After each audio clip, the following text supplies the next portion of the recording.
Good evening and welcome to Thursday's edition of the Regional News. We begin with news from Venezuela. The lawyer for Venezuela's opposition leader Edmundo Gonzalez said on Wednesday the Attorney General's office would not formally accept his affidavit explaining why Gonzalez ignored 3 summons amid an ongoing election dispute. The summons came before an arrest warrant was issued for Gonzalez, the opposition's presidential candidate, on Monday on accusations of usurpation of functions, falsification of public documents, and conspiracy, among other charges. The summons were based on a related case, an investigation into a website where the opposition posted copies of vote tallies from July's disputed election that has led the deadly protest and the arrest of high-profile opposition figures. We now bring you news from Jamaica. A mother is now regretting sending her son outside to get fresh air only for him to be murdered by gunmen a day after receiving his status letter from the University of the West Indies.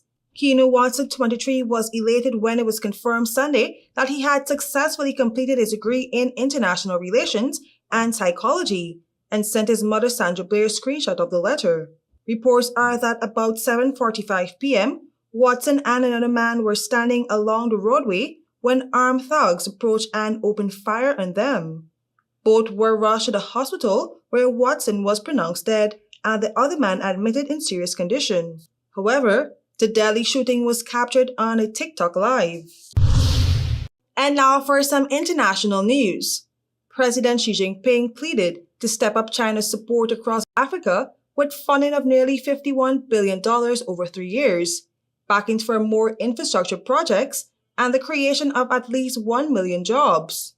China was ready to step up cooperation with Africa in industry, agriculture, infrastructure, trade, and investment, Xi told delegates from more than 50 African nations gathered in Beijing for a 3-yearly Forum on China-Africa Cooperation Summit.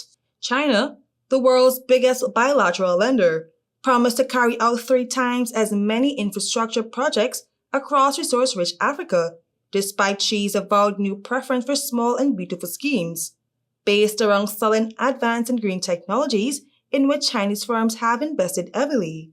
Xi also called for a China-Africa network of land and sea links and coordinated development, urging Chinese contractors to return to the continent now that COVID-19 curbs that disrupted its project had been lifted.